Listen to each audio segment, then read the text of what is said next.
Hello everyone, இன்னைக்கு நம்ம வீடியோல பார்க்க போறது டாய்லெட் ட்ரைனிங். பேரண்ட்ஸ் ஜெனரலா கேக்குறது என் குழந்தைங்க எப்போ ரெடியா இருப்பாங்க டாய்லெட் ட்ரெயின் பண்ண ஸ்டார்ட் பண்ணலாம் அப்படின்னு கேட்பாங்க. Like there is no hard and fast rule இந்த ஏஜ்ல அப்படின்னா ரஃபா நீங்க பாத்தீங்கன்னா அரௌண்ட் 2 to 3 years நீங்க வந்து அவங்களை ட்ரெயின் பண்ணலாம். அண்ட் சம் சில்ட்ரன் அவங்க இன்னும் ஏர்லியராகவே வந்து அவங்க ரெடியா இருப்பாங்க. So each child is unique. அவங்களோட டெவலப்மெண்ட் வச்சு நீங்க வந்து ஜட்ஜ் பண்ணலாம். லைக் எதை வச்சு நம்ம இதை பாக்குறோம் அப்படின்னா first of all like motor development. உங்க குழந்தை எப்படி நடக்க முடியுது, எவ்வளவு இண்டிபெண்டன்ட் அவங்களால நடக்க முடியுது, ஒரு டாய்லெட்க்கு போக முடியுது, அவங்களால டோர் க்ளோஸ் பண்ணிக்க முடியுது, ஸ்குவாட் பண்ண முடியுது, அவங்களோட பேண்ட் அவங்களே ரிமூவ் பண்ண முடியுது அப்படின்னு பாத்தீங்கன்னா அவங்க மோட்டார் டெவலப்மெண்ட் எவ்வளவு அப்ரோப்ரியேட்டா இருக்குன்றத உங்களால ஜட்ஜ் பண்ண முடியும்.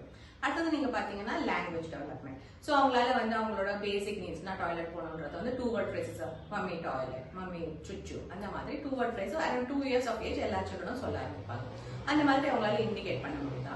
வேர்ட்ஸால இல்லைனாலும் கெஸ்டர்ஸ்னால அவங்களால வந்து ஒரு பேண்ட் ரிமூவ் பண்ணி காட்ட முடியுது, அவங்க வந்து டாய்லெட் போகணும் அப்படின்னு பாயிண்ட் பண்ண முடியுது. அந்த மாதிரி அவங்களோட லாங்குவேஜா அவங்க எவ்வளவு அடிக்குவேட்டா இருக்காங்கன்றத நீங்க பாத்துக்கலாம்.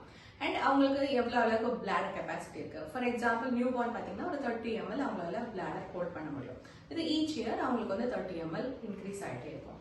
So around 3 years of age பாத்தீங்கன்னா அவங்களால வந்து ஒரு 2 hours ட்ரை நாப்பீஸ் இருக்க முடியும். ஒரு 2 மணி நேரத்துக்கு யூரின் போகாம ஹோல்ட் பண்ற அளவுக்கு அவங்களுக்கு பிளாடர் வந்து மெச்சூரா இருக்கும். ஸோ இந்த ஏஜ்ல நீங்க ட்ரை பண்ணீங்கன்னா உங்களுக்கு சக்சஸ்ஃபுல்லா நீங்க வந்து அவங்கள டாய்லெட் ட்ரைன் பண்றதுக்கு ஹெல்ப் பண்ணும். ஸோ காக்னிட்டிவ் ஸ்கில்ஸ் எப்படி இருக்குன்றதும் நீங்க பார்க்கணும். ஸோ அவங்களால சிம்பிள் இன்ஸ்ட்ரக்ஷன்ஸ் ஃபாலோ பண்ண முடியுதா? நீ உள்ள போ, டோர் க்ளோஸ் பண்ணிக்கோ, இதை எடுத்துட்டு வா அப்படின்னு நீங்க சொல்றீங்கன்னா அவங்களால புரிஞ்சு அதை ஃபாலோ பண்ண முடியுதா? ஸோ இதெல்லாம் இருந்ததுன்னா உங்க குழந்தைங்க வந்து they're ready. And how about the social and emotional development. அவங்களுக்கு வந்து இப்போ பேரண்ட்ஸை வந்து அவங்க ப்ளீஸ் பண்றதுக்கு அவங்க ரொம்ப ட்ரை பண்ணுவாங்க. இந்த 2 to 3 years பேரண்ட்ஸ் வந்து குட் ஜாப், நல்லா பண்ணிருக்கே, ஓகே குட் அப்படின்னு சொன்னா அவங்களுக்கு ரொம்ப பிடிக்கும். ஸோ இந்த ஏஜ்ல வந்து அவங்களுக்கு வந்து அந்த கியூரியாசிட்டி இருக்கா, நம்ம மம்மி கிட்ட இருந்து நல்லா பிரைஸ் வாங்கணும் அப்படின்னு ஒரு அண்டர்ஸ்டாண்டிங் இருக்கு அப்படின்னா நீங்க இதெல்லாம் யூஸ் பண்ணி உங்க குழந்தைய ட்ரெயின் பண்ணலாம். பட் அதுக்கு முன்னாடி நீங்க பார்க்க வேண்டியது உங்க குழந்தைக்கு கான்ஸ்டிபேஷன் ஏதாச்சும் இருக்கா, எவ்ரிடே பாஸ் பண்ணிடுறாங்களா. And you have to be very patient. Sometimes accidents happen ஆகும். அப்போ நீங்க வந்து அவங்க கிட்ட கோச்சிக்காம நீங்க அவங்களுக்கு இன்னும் என்கரேஜ் பண்ணி நீங்க வந்து சக்சஸ்ஃபுல்லா பாட்டி ட்ரெயின் பண்ணலாம். தேங்க்யூ.